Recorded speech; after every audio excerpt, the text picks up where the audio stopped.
Hi, and welcome to the 200th episode of Conversation with a Chef. I'm Jo Rittey, and I love sharing with you the conversations I get to have with talented and passionate chefs. It's the backstory, if you will, to the food they're putting up. I begin today by acknowledging the Wurundjeri people of the Kulin Nation, traditional custodians of the lands and airways of Naarm where this conversation takes place, land which was never ceded. Land where communities came together to eat seasonally, locally, and without exhausting resources. I pay my respects to their elders past, present, and rising. Today I'm talking to Stephanie Stapleton at Ms. Jackson restaurant. Stephanie grew up on the Mornington Peninsula and spent her childhood hanging out in kitchens with her chef dad. For her, kitchens are about home and family, and it's clear that she lives and breathes hospitality. Stephanie started her career on the peninsula, most recently working at Hatted Restaurants Jackalope in Montalto, before jumping a couple of steps to become co-owner and head chef of Ms. Jackson in Doncaster.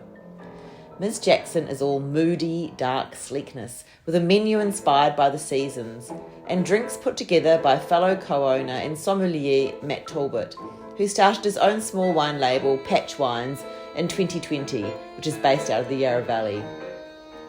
Stephanie's partner's roots in Napoli have also greatly inspired her when it comes to Italian cuisine, and she's putting up what she describes as modern Australian with a Mediterranean influence. Cooking for Stephanie is all about creating unique experiences that will make every guest feel special, while still honouring locality and seasonality. It was such a pleasure to sit down with Stephanie for this conversation with a chef landmark. May the next 200 be every bit the treat that these 200 have been.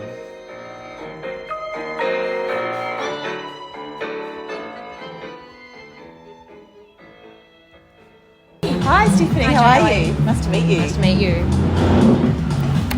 It's great in here. Beautiful, isn't it? Yeah, it's really nice. Is that a whole wine room? Yeah.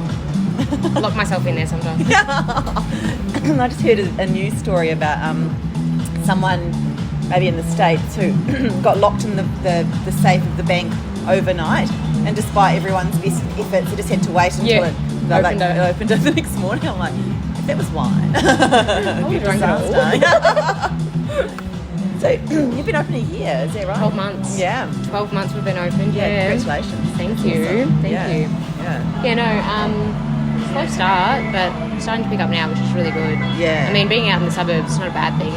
No. So it's interesting because I teach at Camberwell Girls, and one of my colleagues a few years ago kept telling me about 095, and I was like, I actually still had never really had, and I'm like, oh my god. So tell me the story about. Is this somehow part of that? Yes. Or, yeah. So some of our owners here also own next door. Oh, I see. And then myself and my partner have joined the group, and we own part here. That's great. Yeah. And so before that, you were working as like head chef in places? I was a sous chef. This is my first head chef role. Wow, head chef and owner. Yeah. How's that? How's that step up? It's a lot. Yeah. But you know. So what's the difference? Because I know as sous you've already got quite a lot of responsibility, and then I know the step up to head chef, you're thinking more about food costs and staffing and menus and all that stuff. And then when you a co-owner, do you sleep I've done like at night? No, I don't sleep at all. I've done like 3 steps all at once. Yeah. It's like going from a junior sous, mind you, not even a senior chef. So I was quite new to being a sous chef as well. But I think I'd only been in it like 6 months or something. Yeah. And I was like, all right, let's do this. Let's just go for it. Yeah. But no, there's such a huge difference having to maintain your standard so everyone else maintains their standard, and just always being above everybody. Yeah. And I guess doing it in an encouraging way rather than a getting frustrated way. I know. It must be hard as well. It is. And especially if you're not 100% sure of what you're doing, because you're like, it's the first time I'm doing this. Am I saying the right things? Am I doing it the right way? And you're always second guessing yourself as well. So. Yeah. So how many menus have you been through over the past 12 months? 4. Yeah. I've So done about seasonal? 4. Seasonal. Yeah. I've done about 4, maybe 5. Yeah. One didn't work out, and then we just rebranded again and did another one. So I've done about 4. And when you say it didn't work out, is that because of like the public's reception of it. Yeah, and me thinking that the public having to have so much say about it, and me not knowing what they would like, and not knowing how much seafood to put on, and things like that as well. Trying to just have that balance. Yeah. And so it's modern Australian with a Mediterranean. Yeah, come Mediterranean. So we pull a lot of Mediterranean ideas. My partner being Italian, so I get a lot of it from him, and I've come from a big Italian background with the restaurants I've worked in. So I'm pulling all of my ideas and then trying to still use beautiful local produce from all around Victoria as well. And so what are some examples of that on your... So are you a spring menu at the moment? Spring, summer. Yeah. Spring, summer. Although it hasn't really been I know. the weather for it. It's nice today. But... I know. Yeah. So what's on the menu? If someone comes in to dine, what's the most ideal experience you'd want for them here? Ideal, starting off with a little snack. So they'd probably start off either with maybe a potato rosti and with beautiful taramasalata, and they'd have a little cocktail in between, and then moving on to the smaller the bigger entrees, possibly getting a eggplant parmigiana, which is a bit deconstructed in a way, and then having an octopus dish, which is a fresh and vibrant roast. It's char grilled, I'd say it's char grilled. Char grilled octopus, it's beautiful and fresh as well at the same time. And then probably for mains, we've got beautiful lamb rump that's on, and we've got some fresh greens going with it. So coming into summer, having all the snow peas and sugar snaps on there as well. It's quite beautiful. Yeah. Oh, nice. Yeah. Good. And your background, before you came here, you were at Jackalope in Montalto? Montalto was my last, So beautiful place. Oh, it's stunning. Yeah, wow. Stunning. I grew up down on the peninsula. Oh, did you? Yeah, so it's home down there for me. Yeah. I'm used to it all. Yeah. Yeah. So you're not driving from there or anything? No, not anymore. No, not anymore. I mean, the Eastern Freeway is good, but no. Yeah. We tried for a little while, and I'm like, I got to move up there. Yeah, that's too far right. away. And you're surrounded by so much really great produce, I guess, down there, and then wineries and the grapes and so on. And I just been discovering more about Turong Farm and all the heritage grains. Amazing. And, it's amazing. Yeah. So there's so much on that peninsula. There is, and it keeps growing. Yeah. There seems to be something new popping up all the time, and a lot of restaurants work together, and all the farms work together as well, and they kind of just bring everything as one. It's like Turong might work with Torello, and you just go there and buy, and they'll help you, and you can pick, and they'll tell you all about the produce, and it's an amazing way to learn. Yeah, that's right. Yeah. So would you say that you're still quite produce driven here? Are you... Not as much as I'd love to be. Oh, yeah. Not as much as I'd love to be. With trying to find my way around the Yarra Valley, it's trying to find out all the produce in the Yarra Valley now. They work a bit differently up here. They're more happy to sell to providors and sell to wholesalers. Okay. Whereas the Peninsula were more restaurant based selling to. So it's a little bit different working up this way. Yeah. Okay. And I guess they have. Is it a different microclimate in the Yarra Valley as well? Definitely. So different kinds. 100%. Yeah, different climate. And you don't get that beautiful sea breeze as well that we did get down on the peninsula. So it all changes. And so thinking about where you started, or when you started, I read that your dad was a chef as well. Yeah. So did you always know you wanted to be a chef? Always, forever. Yeah. It was always something hands-on, and I've been in kitchens, I think, since I was 3. Wow. Like, Dad would have me in and out of kitchens, out of his kitchens. I'd meet everybody. I'd stand there and I'd cook with them, and ever since I was 3, I'd been in and out of kitchens. So it's always been hospitality something. Yeah. And was he working down there on the peninsula? Yeah, he was down on the peninsula. He was in and out of pubs and clubs and things like that. So it's amazing. So obviously, when you have a role model to follow, that's inspiring. But what do you think it was that you liked about it? Because you could equally have gone, no, that's not for me. I think it was that family environment. Yeah. It was like a family environment that you felt so close and connected to everyone that you worked with, and it's kind of your home away from home at the same time. Yeah. If you didn't feel at home, you were home here, and it was a family connection. Yeah. It's nice. And so when you started, did you, where did you do your apprenticeship? Started my apprenticeship in Mornington at the Rocks, so a seafood-based restaurant, and I learned everything about seafood I could imagine. Like, we'd have fresh fish on, we'd go fishing on the weekends. Oh, wow, okay, yeah. We'd go and pick up the local mussels and everything like that. So everything that I wanted to learn about seafood, that's where I learnt it. And I was 16 when I started. Wow. I was 16. Yeah, so straight out of school. Yep. Yeah. I was straight out of school. So I was contemplating whether I'd start year 12 or not. I think I got halfway through year 12 and I was like, I'm done. I can't do this anymore. Yeah, yeah. Well, so you I already knew what you wanted to do. I was as working full time, and I was trying to finish year 12 as well, and that was year 12 was done for me. Yeah. Yeah, wow. And so from there, so you always until here you were always down the peninsula? Always. Oh, wow. Always. Great. Yeah. I've got a huge passion for the peninsula. Huge passion for the peninsula. I mean, it is home. It's where I grew up. I know where to go. I know where everything is.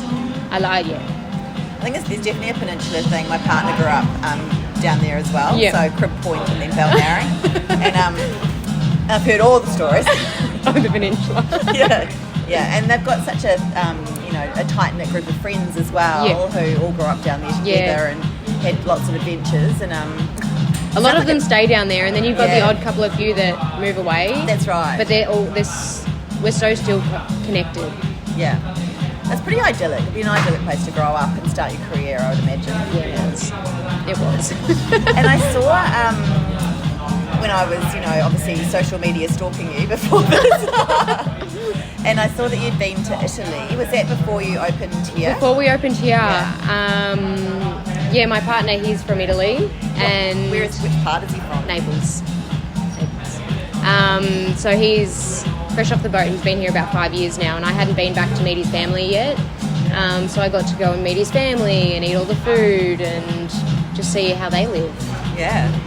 And were there things there that you've brought into your cooking? 110%. Yeah. Like the way they eat, and it's just it's very interesting, like the way they eat and having their antipastos, and then they go into their pastas, and then they have their meat. I would love to base the menu off that, like obviously starting with the snacks, then your entrees, and then you'd get a pasta in there as well, and finish with your meats. It's a really nice way to eat, isn't it? Because it slows everything down by separating things out. You're really concentrating on each set dish. of flavours, Yeah. And it's nice to sit around the table for It is a period of time with your friends or family, isn't it? And I think sometimes we forget that, or it's not part of our culture. No, so, yeah. we're just, sometimes I think, whether it be the Western, we just get up and go and we eat and finish. All right, let's go. We're done. We're done eating. But I think taking it slow and really enjoying what you're eating and enjoying with who you're with as well. It's not just about the food. It's about who you're with as well. Yeah. I think it's really beautiful. Yeah, absolutely. So where do you get your inspiration for menus? Do you have lots of cookbooks? Do you look online? I have a library of cookbooks. A library. Yeah. I look everywhere. I pull inspiration from everywhere. A lot of my older chefs, I take inspiration from them, and I try and mingle both of their recipes together. If they've got something similar, I'll like, we'll mix that together. That'll be all right. But a lot of cookbooks, a lot of research. Yeah. And I mean, I guess as an owner and head chef, do you get to go out much yourself and try other people's food? Try and eat out once a week. Yeah. Try and eat out once a week and just see what's out there and what everybody's doing, and trying to keep up with that as well. Yeah, because it's forever changing. Yeah. It's forever changing. Can you still be surprised by flavours? Every day, because my palate's completely different to everybody else's, and someone else will have something else on their menu, and just everyone's palate's different. So being able to taste what they've got on the menu, it's incredible. And do you think about food 24/7? And the rest. And the rest. Yeah. Always. And in terms of, I mean, these days people talk about well-being. What do you do to relax, or, I guess for your own sustainability and probably the staff as well? I've got my dog. Ah. I've got my dog, my American Staffy, so he's beautiful. So I've got him that I kind of reach out to. And when I can, I get Dad back down to the peninsula, and I try and take those. When I am doing the research and development days, I try and get out in the fresh air or things like that as well. Yeah. Nice. And do you think things have changed? So when you were 16 in the kitchen down there, I hear a lot of stories about how hard it has been for women in the kitchen. Do you think things have changed? I think right now there's a turning point. Yeah.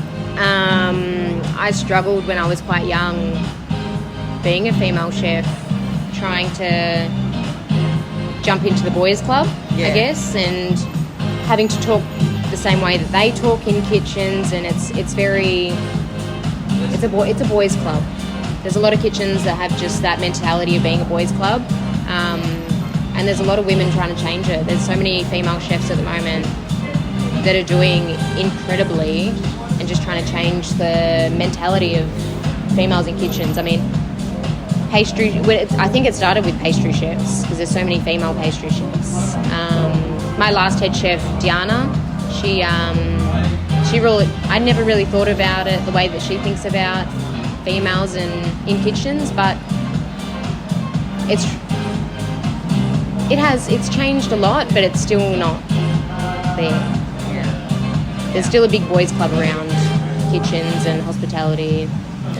Yeah, I spoke to Alan Tompkins from the Burnt Chef Project, and they're all about trying to break that for men as well. Men in hospitality, there's this idea that you've got to be staunch and you can't say that you're struggling, and they're trying to really break those stereotypes as well. And I think that it's just worth having the conversations, isn't it? And just getting it out there. Absolutely. Absolutely. Yeah. I mean, I've had so many conversations with male chefs as well, and they're like, I'm not doing okay. Yeah.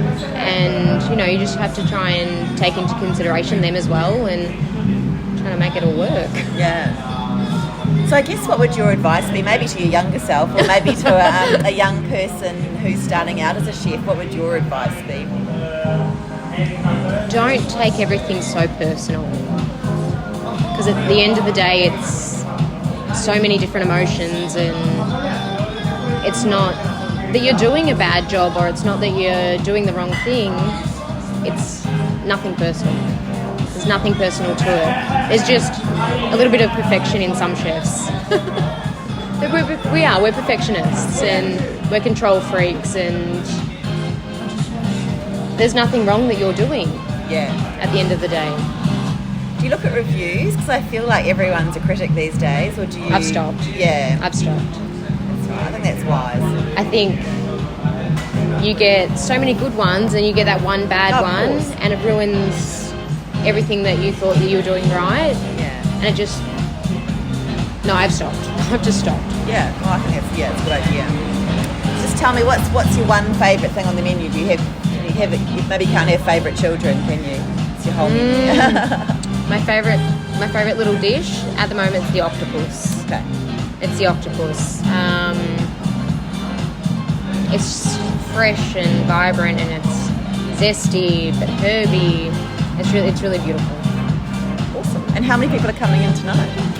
We've got about 60 booked tonight. Oh, okay. Yeah. Good, sun's out. I know, Everyone's sun's out and everyone's after a drink. So yeah, we've got about 60 in tonight, so it's going to be amazing. Awesome. It's going to be a really good night. Have a really good service. Lovely to talk to you. Thank you so much. Thank you so much for listening to this 200th episode of Conversation with a Chef with Stephanie Stapleton at Ms. Jackson. You can check out all the goodness on Instagram at Ms. Jackson Restaurant or the website www.msjackson.com.au because they've got all kinds of special events, steak nights, weekend lunches that are well worth checking out. If you liked what you heard and you want to hear more stories from other chefs, because let me say there are quite a few, 200 podcasts actually, but there are actually even more stories that didn't quite make it onto podcast because it was before I started podcasting. So you can go way back to 350 conversations ago if you want to, but no pressure. You can read the chat and become a subscriber at www.conversationwithachef.com, and I'd love it if you told a friend about the chats. You can follow me on Apple and Spotify podcasts, and I'm also, strangely, on Amazon and Audible. But thanks again for listening to this episode. Have a great day. Bon appetit.